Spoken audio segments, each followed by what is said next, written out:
श्री कृष्णाय नमः। श्री गोपी जन वल्लभाय नमः। महाप्रभु श्री वल्लभाचार्य जी की 84 बैठक चरित्र 47 पद्मनाभ पौड़ानाथ। श्री आचार्य जी महाप्रभु की बैठक श्री पद्मनाभ जी में है। वहाँ एक रमणीय स्थल देखकर छोंकर के नीचे आ विराजे। तब दामोदर को आज्ञा की कि पद्मनाभ जी के नाभि कमल में से ब्रह्म उत्पन्न हुए हैं ही पौड़ानाथ का स्वरूप यहाँ है। शेष साई शेष की सैया पर पौड़े हैं, यह कहकर आप विराजे। इतने में ही पद्मनाभ जी पधारे। तब श्री आचार्य जी खड़े हो गए एवं प्रणाम किया। श्री पद्मनाभाय नमः। पीछे पद्मनाभ जी को आसन पधराया। आप भी आसन पर विराजे। श्री आचार्य जी ने विनती की कि आप परिश्रम करके यहाँ तक क्यों पधारे? मैं तो आपके दर्शन के लिए ही आया हूँ, मंदिर में दर्शन करने को आता ही था। तब पद्मनाभ जी ने कहा, आप दक्षिण से यहाँ तक पधारे हैं तो मैं यहाँ तक ही आया हूँ, इसमें क्या बड़ी बात है? आप जिस पर कृपा कटाक्ष करते हो उसके मनोरथ पूर्ण होते हैं। पीछे श्री आचार्य जी ने कहा कि मैं सवेरे मंदिर में आऊँगा। तब पद्मनाभ जी मंदिर में पधारे। इसके बाद श्री आचार्य जी कथा कहकर अपनी बैठक में पौड़े। सवेरे उठकर स्नान कर नित्य नियम से निवृत्त हुए। श्री पद्मनाभ जी का मुखिया आनंद राम बड़ा कृपा पात्र था। उससे श्री पद्मनाभ जी भाषण करते थे। उस मुखिया से आपने कहा, श्री आचार्य जी यहाँ पधारे हैं, उनको भक्ति मार्ग की रीत से विनय कर मंदिर में पधरा लाओ। तब मुखिया ने आकर श्री आचार्य जी को दंडवत करके प्रार्थना की, आप मंदिर में पधारिए। श्री आचार्य जी मंदिर में पधारे। मुखिया ने विनती की, महाराज सेवा श्रृंगार अब आप ही कीजिए। तब आपने श्री पद्मनाभ जी का श्रृंगार किया। श्री पद्मनाभ जी का अद्भुत दर्शन हुआ। पीछे श्री आचार्य जी ने 10 रुपया सामग्री के दिए, इसका जल्दी थाल सजा कर लाओ। तब मुखिया थाल सजा कर लाया। तब श्री महाप्रभु जी ने भोग समर्पित किया। श्री पद्मनाभ जी ने आज्ञा की, आप प्रसाद लो। तब आपने परस्पर भोजन किया। उस समय अनिर्वचनीय सुख हुआ।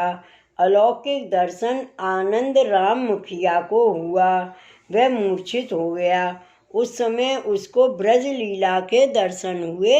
श्री गिरिराज जी, श्री यमुना जी तथा श्री वृंदावन के दर्शन हुए। वहाँ श्री आचार्य जी ने भोजन कर आचमन कर बीड़ा आरोगा। उसके बाद सिंहासन पर विराजे। आपने पद्मनाभ जी को श्री गोवर्धन नाथ जी के प्राकट्य के समाचार कहे। श्री आचार्य जी ने मुखिया को सावधान किया। तब उस मुखिया ने कहा, महाराज आपकी कृपा से महाअलौकिक दर्शन हुआ, अब कृपा करके मेरे को शरण लीजिए। श्री आचार्य जी ने आज्ञा की कि तुम तो श्री पद्मनाभ जी के कृपा पात्र हो, श्री पद्मनाभ जी की सेवा से तुमको सुख प्राप्ति होगी। श्री आचार्य जी के ऐसे वचन सुनकर मुखिया अपने मन में बहुत प्रसन्न हुआ।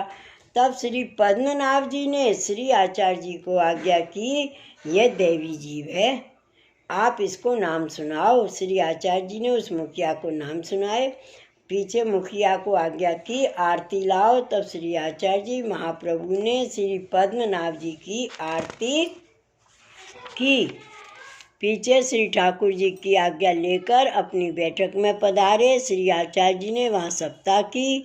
श्री पद्मनाभ जी नित्य कथा सुनने को पधारते थे। इसके बाद सप्ताह की समाप्ति कर तामसी जीवों को अंगीकार किया। पीछे कुछ दिन विराज कर श्री पद्मनाभ जी की आज्ञा लेकर वहाँ से आगे पधारे। यह चरित्र श्री आचार्य जी ने पद्मनाभ जी की बैठक में प्रकट किया। श्री गोसाई जी परम दयाल की जय। बैठक 48। श्री जनार्दन जी की बैठक, पोस्ट बरकला, केरल राज्य। श्री आचार्य जी महाप्रभु की बैठक जनार्दन जी में कुंड के पास है। वहाँ आप एक ठोकर के नीचे विराजे। दूसरे दिन आप जनार्दन जी के दर्शन के लिए पधारे। तब सब सेवकों सहित आपने दर्शन किए। श्री जनार्दन जी ने आज्ञा की, आप भीतर पधारिए। तब श्री आचार्य जी भीतर पधारे। वहाँ जनार्दन जी का कृपा पात्र एक पंडा था। उस पंडा को आपने आज्ञा की कि वस्त्र आभूषण सब श्री महाप्रभु जी को सौंपो। श्रृंगार श्री महाप्रभु जी करेंगे, तुम जाकर रसोई सिद्ध करो। तब वह पंडा रसोई बाल भोग में गया। श्री आचार्य जी ने श्रृंगार किया। वह श्रृंगार बड़ा अद्भुत हुआ। श्री जनार्दन जी ने कहा कि श्रृंगार का मिस कर आपके श्रीहस्त का स्पर्श हुआ, नहीं तो आपके श्रीहस्त का स्पर्श कैसे होता। पंडा ने विनती की, महाराजाधिराज सामग्री सिद्ध हो गई है। तब श्री आचार्य जी ने आज्ञा की, थाल सजा कर लाओ। पंडा थाल सजा कर लाया। श्री महाप्रभु जी ने भोग समर्पित किया। श्री जनार्दन जी ने आज्ञा की कि मुखारविंद रूप तो आप हैं, इसलिए आप बिना भोजन कैसे करें, आप भोजन को विराजो। तब श्री आचार्य जी ने विनती की, ऐसे कैसे बने। श्री जनार्दन जी ने बहुत आग्रह करके कहा।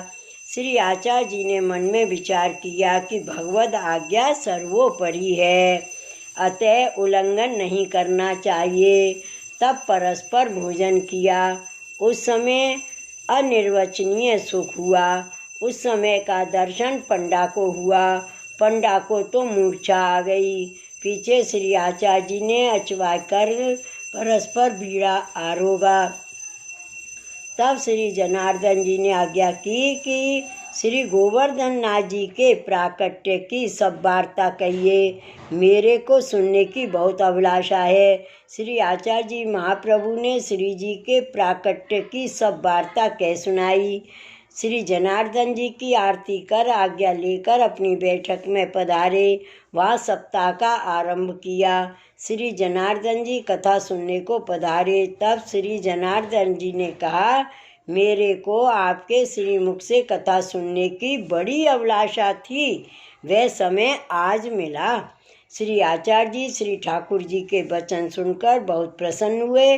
पीछे आपने सप्ताह की समाप्ति की। वहाँ महाअलौकिक आनंद हुआ। श्री आचार्य जी ने अपने चरणारविंद की रज से अनेक तामसी जीवों का उद्धार किया। वहाँ सहज में माया मत का खंडन कर भक्ति मार्ग का स्थापन किया। श्री जनार्दन जी में जय जयकार हुआ। यह मातम देखकर अनेक जीव शरण आए। इसके बाद आप श्री जनार्दन जी से आज्ञा लेकर आगे पधारे। श्री जनार्दन जी की बैठक का चरित्र समाप्त। श्री वल्लभाधीश की जय। श्री गोसाई जी परम दयाल की जय। जय जय श्री गोकुलेश, जय जय श्री गोकुलेश।